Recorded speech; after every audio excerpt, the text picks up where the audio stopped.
Ahí está. Bueno, el otro día vimos en el marco del procedimiento administrativo eh, cómo estaba conformada tanto la ley de procedimiento administrativo como el decreto reglamentario. Y en ese PowerPoint que les dejé, digamos, tienen la referencia a los títulos para que vean un poco el índice de cómo está organizado. Pero con el índice no nos alcanza porque, digamos, el contenido del decreto reglamentario tiene mucho material que hace al funcionamiento de la administración pública de todos los días, al funcionamiento de las herramientas que nosotros utilizamos para trabajar en la administración pública. Porque como alguna vez conversamos, digamos, todo lo que gira alrededor nuestro en la administración pública tiene algún marco o algún contexto jurídico en el cual se enmarca. Como ven en la pantalla, si ustedes ven el visto del decreto reglamentario, ¿sí? Administración Pública Nacional, apruebas el texto ordenado del Reglamento de Procedimientos Administrativos, ¿sí? Esta es una metodología que se utiliza, se hace una reforma y se incorporan las reformas y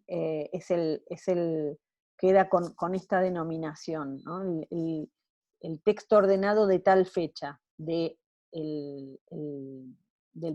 decreto en este caso. Si ustedes van recorriendo los considerandos, van a tener un recorrido por la normativa del procedimiento administrativo y del tema de expediente, de firma digital, las reformas que hizo modernización del Estado en los últimos años. Una tras otro va mencionando, con lo cual, si ustedes en algún momento necesitan saber en qué contexto o qué normas hubo con relación a todas estas reformas, siempre es una buena metodología ir a los considerandos y de ahí ir tomando las normas para saber cómo una norma se deriva de otra y hasta dónde pueden llegar. Es como que les da el contexto de normas que tienen vinculación con el tema que se está tratando. Este decreto lo que hace es aprobar el texto ordenado, lo ven ahí en el artículo 3, se aprueba el texto ordenado del Reglamento de Procedimientos Administrativos con las modificaciones que señala en el mismo articulado. Habíamos hablado la semana pasada del tema de los órganos competentes, pero yo quiero ir señalándoles algunas cosas que ustedes tienen que ver en particular del decreto. Agarro el mío porque tengo marcado para no leerles todo, pero quiero que lo tengan a la vista en la pantalla para poder ir viéndolo. En el artículo primero, el tema del órgano competente nos vuelve a llevar a la fuente de la competencia, ¿sí? Acá se reitera que el origen de la competencia, de toda competencia en el marco de la gestión en la administración pública, es de origen legal. No hay órgano competente sin una norma que otorgue esa competencia. El artículo 2 del reglamento, facultades del superior, ustedes lo ven ahí, está vinculado con los principios que rigen el procedimiento administrativo y que vimos la semana pasada. Ustedes verán que dice facultades del superior y nos dice que el jefe de gabinete, los ministros secretarios y órganos directivos de los entes descentralizados podrán dirigir o impulsar la acción de sus inferiores jerárquicos mediante órganos, instrucciones, circulares, reglamentos internos, a fin de asegurar la celeridad, economía, sencillez y eficacia de los trámites. Delegarles facultades, intervenirlos y abocarse al conocimiento y decisión de un asunto, ¿sí? Son todas herramientas para, de alguna manera, hacer, aplicar los principios que nos da en la ley, ¿sí? El tema de la sencillez, economía, celeridad y eficacia de en los procedimientos. El artículo tercero nos va a hablar de cómo se de cómo se inician los trámites en la administración pública. Y nos va a decir que el trámite administrativo podrá iniciarse de oficio, ¿sí? Eh, o a petición de cualquier persona humana o jurídica, pública o privada, que invoque un derecho subjetivo o un interés legítimo. La semana pasada hablamos del tema de derecho subjetivo, interés legítimo, interés simple, interés difuso, y les dije que lo hacíamos en ese momento porque el reglamento iba a empezar a utilizar estas categorías para atribuirles determinados tipos de facultades a quienes interactúen con la administración. Bueno, acá aparece por primera vez. Entonces, la iniciación del trámite podrá ser a petición de cualquier persona humana, esto no hay que aclararlo, o sea, cualquiera de nosotros.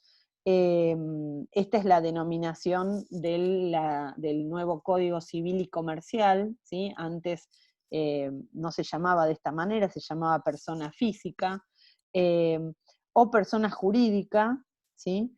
Pública o privada, que invoque un derecho subjetivo. ¿Cuándo hablábamos de derecho subjetivo? Cuando la posición del particular frente al ordenamiento jurídico era la de mayor calidad, ¿sí? La más amplia que puede tener una persona con relación al reconocimiento que la norma le hace de alguna facultad, o un interés legítimo. Estas serán consideradas parte interesada en el procedimiento administrativo, ¿sí? Seguimos. Artículo 4. Impulsión de oficio y a pedido de parte interesada. El procedimiento se impulsará de oficio en todos sus trámites y a través de medios electrónicos, respetando los principios de economía, sencillez y eficacia. Todas las actuaciones administrativas serán impulsadas de oficio por el órgano competente, lo cual no obstará a que también el interesado inste el procedimiento, ¿sí? De esto también hablamos cuando hablamos de los principios que rigen el procedimiento administrativo y que lo diferencian del proceso judicial, donde en general, salvo en el derecho penal, la instancia siempre es privada. Deberes y facultades del órgano competente. Este lo habíamos leído el otro día, así que no lo voy a sobrecargar, pero márquenlo como un artículo que tienen que tener en cuenta y que también reglamenta lo que hace a conductas que debe tener la administración para proveer a la celeridad y eficacia, y que tiene que ver con la organización de los trámites administrativos, ¿sí? Proveer en una resolución todos los trámites, utilizar el sistema de gestión documental electrónica, ¿sí? Señalar los defectos de que adolezca la petición, ordenando que se subsanen. Esto está en relación con el tema del informalismo a favor del administrado. Disponer en cualquier momento la comparencia personal de los interesados en un tema, cuestión de aclarar las cuestiones y de encauzar las peticiones, también hace a la economía y a la eficacia del procedimiento. El título segundo ya pasa al tema de los expedientes, y acá hay muchas cosas que nos interesan para el trabajo cotidiano. Se entiende por expediente administrativo el conjunto ordenado de documentos y actuaciones que sirven de antecedente y fundamento al acto administrativo, ¿sí? Los expedientes tendrán formato electrónico. Vamos a pasar, por acá ya pasamos.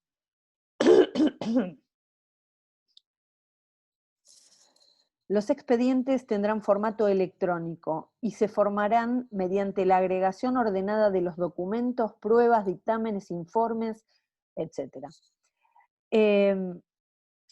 La tramitación de las actuaciones se realizará mediante el sistema de gestión documental electrónica, que permite realizar de manera integral la caratulación, numeración, seguimiento y registro de movimientos de todas las actuaciones y expedientes del sector público nacional.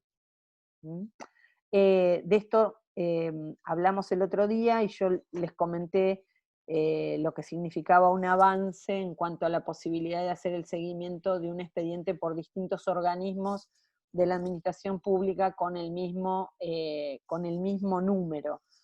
Y también que esto es un gran aporte a la transparencia, porque cualquier auditoría que tiene que auditar un proceso o un expediente, la documentación, si el expediente se encuentra, uno tiene todo al alcance de la mano. Todos los documentos que formen parte de un expediente deberán ser generados previamente en forma electrónica, o bien, si existieran en papel u otro formato, deberán ser digitalizados de acuerdo a la normativa vigente. En varios lugares del texto del decreto se van a encontrar con la referencia al expediente papel, ¿sí? Porque, bueno, planteándolo como una excepcionalidad por la posibilidad de que subsista un expediente papel, porque hay expedientes que tienen muchos años y que están en papel. Si ese expediente vuelve a estar en circulación, hay que digitalizarlo, pero bueno, el decreto va dando una serie de alternativas para el caso de que excepcionalmente sea un expediente papel. La verdad es que hay áreas de la Administración Pública Nacional que todavía se manejan con expediente papel o que no tienen del todo implementado el GEDE. Ahora, dentro de la Administración Pública se crea, los documentos se crean directamente en el GEDE. Pero cuando el particular tiene que hacer alguna presentación, muchas veces la hace en papel ante la receptoría del organismo de que se trate. Pero esa presentación que el particular hace en papel, van a ver que el propio decreto establece de qué manera tiene que ser digitalizado, cómo esa digitalización representa la conversión en un archivo original digital, ¿sí? Y el documento, la nota o el documento que el particular presenta en papel le es devuelto al particular y se le da la constancia de la presentación. Y lo que queda en el expediente es el documento de formato electrónico. Todos los documentos que forman parte de un expediente deberán ser previamente generados de forma electrónica, o digitalizados y agregados de acuerdo a la normativa vigente.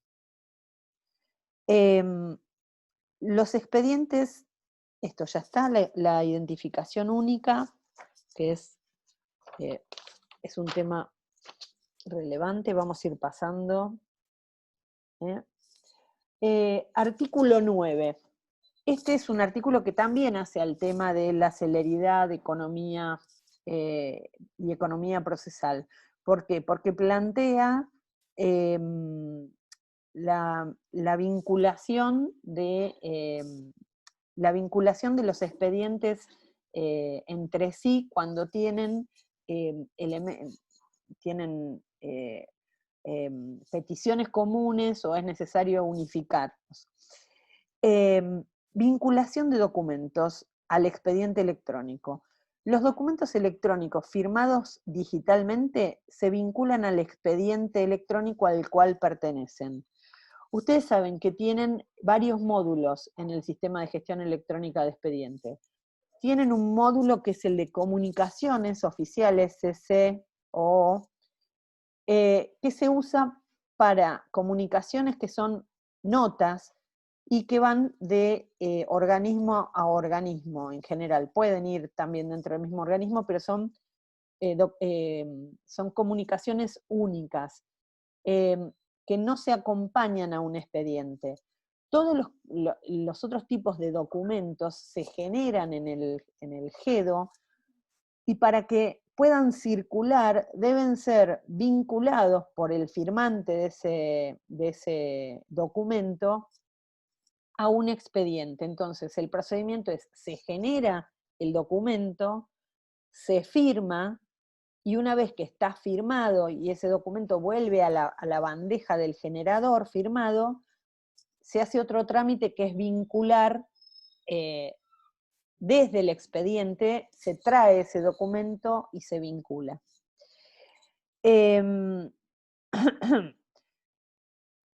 Los documentos electrónicos pueden tener adjuntos, y esos adjuntos se llaman embebidos. El documento que se embebe pasa a formar parte del documento y del acto administrativo al cual se está embebiendo. Por ejemplo, cuando hacemos una resolución, decimos, bueno, se contratan las personas que están listadas en el anexo. Ese anexo se sube como embebido. Los expedientes pueden vincularse entre sí de distintas maneras y generando distintos efectos jurídicos, ¿sí? Y las modalidades de vinculación de expedientes son la asociación de expedientes, que permite relacionar uno o más expedientes solo como consulta, ¿sí? Cuando necesitamos que quien esté viendo este expediente sepa que hay un antecedente que tiene que tener necesariamente en cuenta. Puede ser la fusión de expedientes electrónicos, ¿sí? En donde lo que se realiza es la unificación de los expedientes y pierden la individualidad anterior y pasan a ser un solo expediente. Y otra modalidad es la tramitación conjunta de expedientes, que permite la incorporación de un grupo de expedientes sin que pierdan su individualidad, pero que tramitan todos juntos. Hay otra modalidad que es muy interesante, que es la tramitación en paralelo de expedientes electrónicos, que permite mantener al órgano que está a cargo de la dirección de esa tramitación con el mando sobre la tramitación, pero que permite remitir en paralelo el expediente a otras áreas del ministerio para que vayan haciendo cada uno lo que se requiere. Un caso para el que en mi organismo se utiliza esta modalidad y que da buenos resultados, ustedes saben que el jefe de gabinetes de ministro debe presentarse en el Congreso a rendir un informe y a contestar las preguntas que los diputados hacen llegar con antelación a la comisión del Congreso y las comisiones a los organismos. Bueno, cuando llegan las consultas, o sea, las preguntas le llegan al jefe de gabinete, el jefe de gabinete distribuye por ministerio las preguntas que por la competencia de cada ministerio le corresponde a cada área, y cuando ese paquete de preguntas llega, por ejemplo, al ministro o a la Secretaría de Coordinación, la Secretaría de Coordinación, la alternativa, ¿cuál sería? Pasar el expediente al primer área que conteste, que esa la pase al segundo, que esa la pase al tercero. Bueno, en cambio, lo que hace es utilizar este sistema de tramitación en paralelo y dispara simultáneamente a todas las áreas que tienen algo para decir, que trabajan en simultánea y devuelven todo a quien está a cargo de la dirección de la tramitación. Es una herramienta muy interesante, ¿sí? El artículo 11 del reglamento nos va a hablar de la posibilidad de generar documentos de carácter reservados, expedientes electrónicos reservados, y el artículo 12 de documentos secretos. En el sistema anterior de expediente papel, esto existía, pero ahora con el expediente electrónico, bueno, toma otros mecanismos, es distinto, y en los 3 casos se requiere previamente un acto administrativo que autorice la clasificación que se está solicitando con relación al documento o expediente de que se trata. ¿Mm? El artículo 14 lo mencionamos el otro día con el tema de los oficios y colaboración entre dependencias. También se prevé que estas colaboraciones deben pedirse directamente de manera electrónica. Y pasamos al artículo 15. Los artículos que yo no leo es porque considero que no son relevantes para que ustedes los tengan particularmente en cuenta. Así que les sugiero que más o menos vayan tomando nota de cuáles son los temas que a mí me parecen relevantes para ustedes, porque seguramente son en los que vamos a trabajar en algún trabajo que les dé como segundo parcial o algunas preguntas del parcial. Está en el texto, pero me parece bueno que puedan tener acceso de esta manera al contenido. Pasamos entonces al título tercero, que tiene que ver con las formalidades de los escritos, ¿sí? Los particulares podrán presentar escritos de varias maneras. Una es la tradicional, que es en la mesa de entrada del organismo de que se trate. En las representaciones diplomáticas y consulares, pero esto a nosotros no nos interesa. Y por la segunda alternativa que es relevante es a través de la plataforma electrónica de trámites a distancias, que ya la hemos mencionado, que es el TAD. El inciso B va a darnos algunas especificaciones que tienen que ver con lo que nosotros en los elementos del acto administrativo vimos que hacía a la forma del acto administrativo, a la forma escrita, y nos dice que los escritos serán redactados en idioma nacional, ¿sí? Llevarán en su parte superior una suma o resumen del petitorio, como una síntesis del contenido que quien vaya a leer el acto se va a encontrar. O sea, lo que se está pidiendo con ese escrito va en ese título. Eso, los escritos serán suscriptos, o sea, firmados por los interesados, ¿sí? Y debe indicarse si este no es el primer escrito que estoy presentando, es un escrito posterior a otros que ya presenté y que hay un expediente iniciado. Tengo la carga de identificar el número del expediente en el marco del cual estoy presentando ese escrito. Los documentos presentados en soporte papel deben ser digitalizados de acuerdo con la normativa vigente por la mesa de entradas para su incorporación al expediente electrónico. Esto es lo que les dije antes, que se le devuelven los originales al interesado. La digitalización del documento, realizada de acuerdo con los procedimientos establecidos en la normativa vigente, y su vinculación al GEDE, importa su autenticación, siendo responsabilidad del personal interviniente la verificación del instrumento. Vean qué importante y qué grave es esto. Cuando nosotros presentamos un documento y la mesa de entrada lo digitaliza y lo agrega al expediente, implica su autenticación y es responsabilidad del personal de la administración pública que lo está haciendo esa autenticación. ¿Mm? Todo documento electrónico firmado digitalmente en el sistema electrónico de gestión documental tendrá carácter de original. Bueno, artículo 16, recaudos. Todo escrito por el que se promueva la iniciación de una gestión ante la administración pública debe contener, acá también todo esto hace a la forma, al elemento forma de los actos administrativos. Nombre, apellido, indicación de identidad, domicilio real y domicilio constituido del interesado. ¿Qué es un domicilio constituido? Las personas humanas tienen varios tipos de domicilios, ¿sí?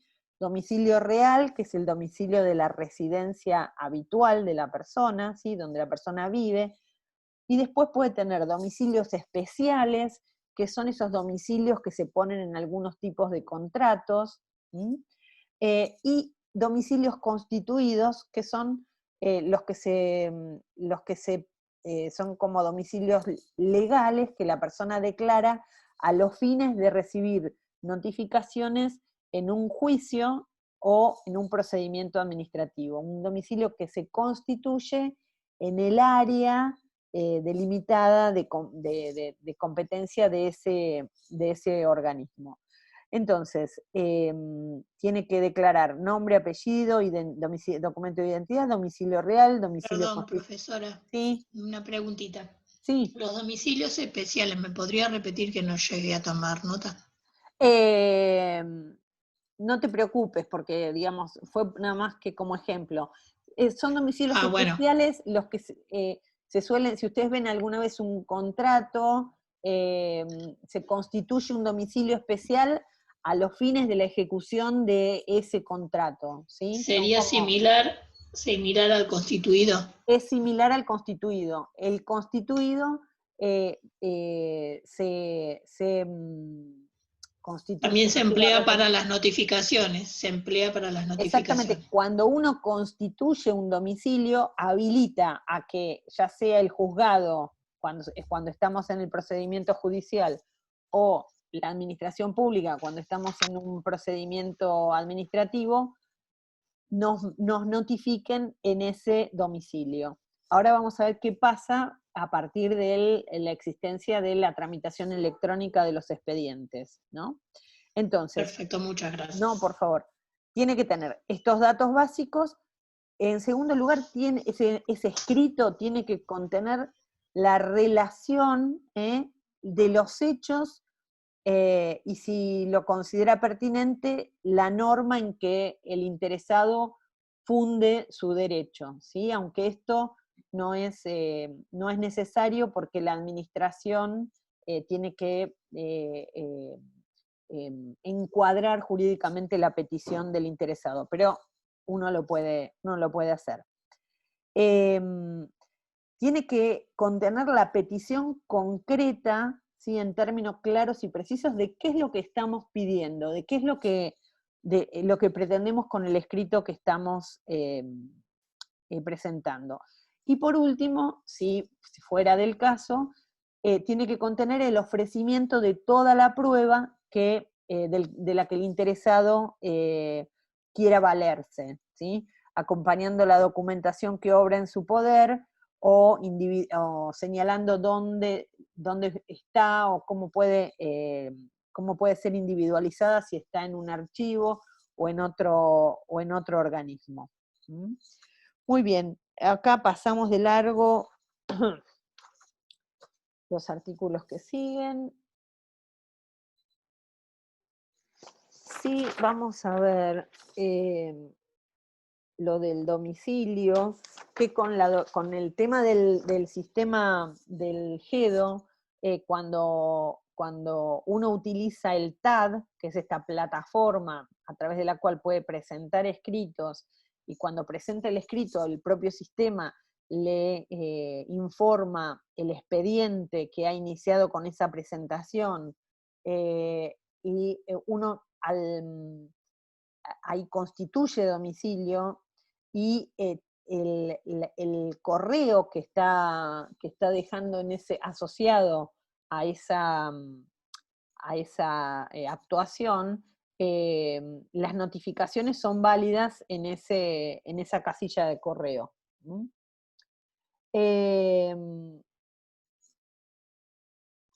Otra preguntita, profesora. Sí. Cuando uno envía por mail, tiene que tener la constancia de que recibió el mail, o simplemente se le coloca en el mail confirmar recepción. No, a ver, no estamos hablando de mail. Cuando vos generás a través de TAD un trámite a distancia, uno tiene primero que hacer un trámite como de creación de una cuenta. Y entonces en ese marco vos, vos denunciás tus datos. Entonces, la documentación que te llegue vía TAD, ¿sí? Se considera notificada de acuerdo a los datos que vos brindaste al sistema cuando generaste la cuenta. ¿Mm? Perfecto, muchas gracias. No, por favor. A ver, ¿qué les quería señalar de acá? En el artículo 23 hay un ejemplo del informalismo a favor del administrado, que es cuando quien presenta no cumple con la constitución del domicilio, entonces si no constituye el domicilio ni denuncia el real, se intimará a que subsane el defecto. Si la administración le va a intimar a que subsane el defecto, no se lo da por no presentado porque no cumple con los requisitos elementales de dar su domicilio. Se lo intima para que subsane, para darle la posibilidad de que el trámite no se pierda, ¿sí? El artículo 24 regula los casos de peticiones múltiples, y también es otro ejemplo que tiene que ver con el tema de la economía y la celeridad y las facultades que tiene la administración de dirigir el procedimiento, ¿sí? Porque da reglas para cuando presentamos varias peticiones en una misma presentación, de cómo darle o no darle trámite. ¿Mm?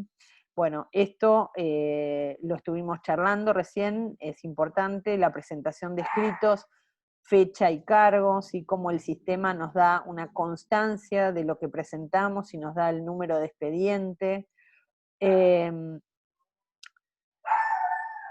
Acá en este artículo 25 también hay otro ejemplo de informalismo a favor del administrado, que nos dice que en caso de duda deberá estarse a la fecha enunciada en el escrito, y en su defecto se considerará que la presentación se hizo en término, ¿sí? Esto es para el caso de que haya duda de en qué fecha el particular hizo la presentación, ¿sí? El escrito no presentado dentro del horario administrativo del día en que venciere el plazo para presentarlo puede ser presentado el día hábil inmediato posterior, dentro de las 2 primeras horas del horario de atención de dicha oficina, que puede ser variable, porque vieron que en la administración pública el horario no es uniforme en todas las oficinas y ministerios. Artículo 26. Responsabilidad de la tramitación. La elaboración de meros informes, contestaciones de comunicaciones oficiales y todo otro diligenciamiento de documentación, cuando no estuviera establecido otro término, será realizado en un plazo máximo de 5 días hábiles administrativos, ¿sí? Esto quiere decir que cuando no exista un plazo específico que la norma le da a la administración para determinada diligencia, este es el plazo que entra a funcionar.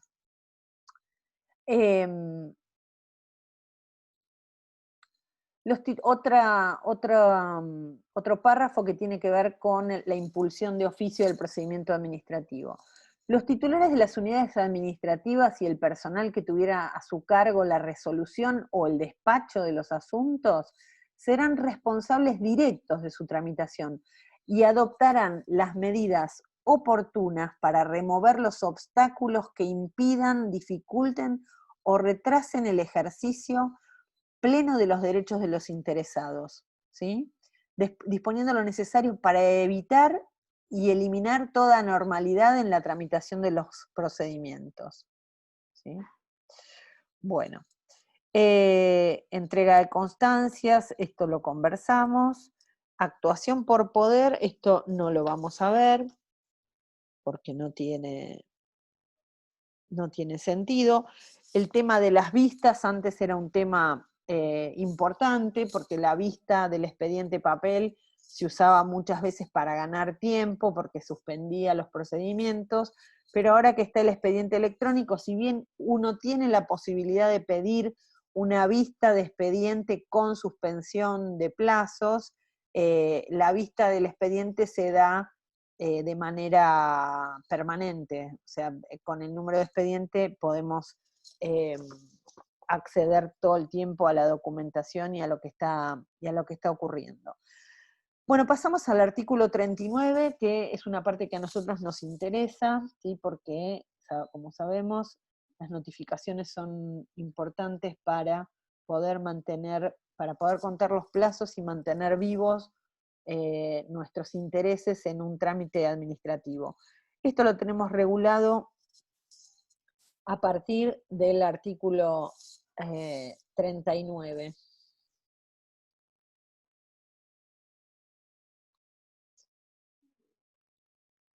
¿Sí? Los actos administrativos de alcance individual que tengan carácter definitivo, ¿sí? ¿Qué sería que tengan carácter definitivo? Que resuelven el tema de fondo que se tramitó en ese expediente administrativo. Y los que sin serlo obsten a la prosecución de los trámites, ¿sí? Porque no resuelven el fondo, pero declaran que no tengo legitimación activa, por ejemplo, que no tengo derecho subjetivo, que no tengo interés legítimo para hacer esa presentación. No resuelve el tema de fondo, pero es un acto que es una resolución del órgano competente que me deja afuera, me pone fin al trámite, con lo cual es importante entonces también tiene que ser notificado. Los de carácter definitivo y los que sin serlo obsten a la prosecución de los trámites. Los que resuelvan un incidente, que es como un pequeño procedimiento en paralelo. A veces hay cuestiones que surgen de un procedimiento central que la norma dice esto se tramita por vía incidental. El otro día les mencioné esto cuando hablamos de excusación y recusación. Se hace un incidente por separado, ¿sí? Entonces, las resoluciones que resuelven un incidente también se notifican a las partes.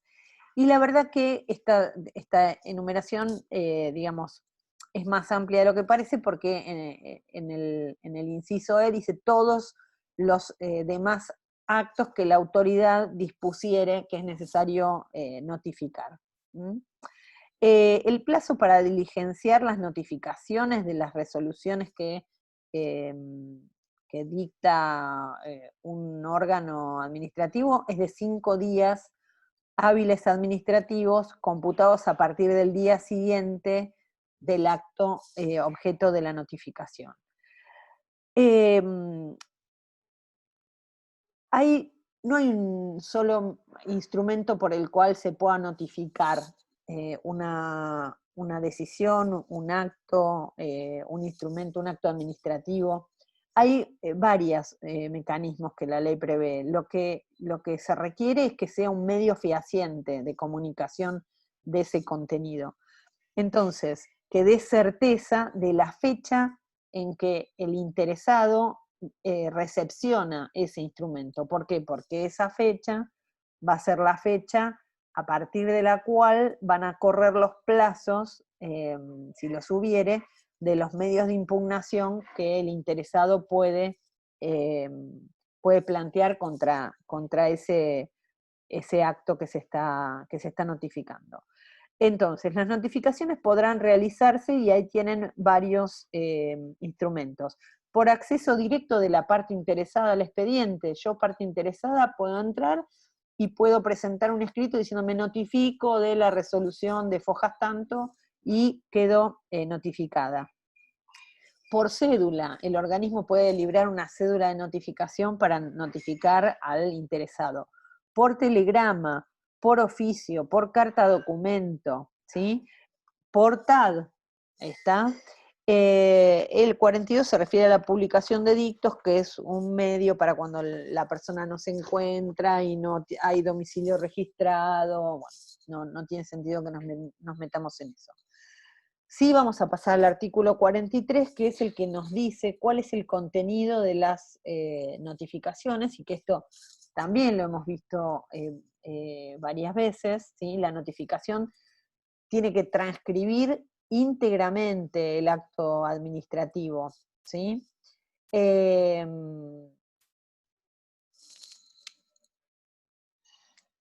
No está acá, pero lo vamos a repetir, no lo veo. Tiene que contener la referencia hacia agota o no la vía administrativa, tiene que contener la referencia a cuáles son los recursos de los que dispone el interesado para presentar, para impugnar ese acto, y en qué plazos. Todo eso tiene que tener una notificación para que sea válida. El título cuarto empieza con el tema de la prueba, y esto hace lo que mencionamos en la clase pasada, uno de los aspectos del debido proceso adjetivo. Hablamos de que el interesado tenía el derecho de ser oído, y ese derecho a ser oído implicaba la posibilidad de presentar prueba en tiempo oportuno, y que esa prueba fuera considerada y fuera evaluada antes de la resolución que tomara la administración. No todas las peticiones que realizamos frente a la administración, no todos los procedimientos que realizamos frente a la administración tienen una instancia de apertura a prueba. Solo tienen apertura a prueba aquellas presentaciones donde se requiere probar lo que afirmo para que la administración considere que tengo derecho a pedir lo que estoy pidiendo. Entonces, la prueba, como vimos en los artículos anteriores, se presenta en el primer escrito. En el escrito de presentación tengo que plantearla. Igual, si surge un hecho nuevo, puedo plantearla con posterioridad. La administración puede abrir a prueba de oficio si considera que para descubrir la verdad objetiva, la verdad material, es necesario producir alguna prueba, o lo puede ser a petición de parte. Va a fijar un plazo para su producción y se admitirán todos los medios de prueba, salvo los que considere superfluos o innecesarios.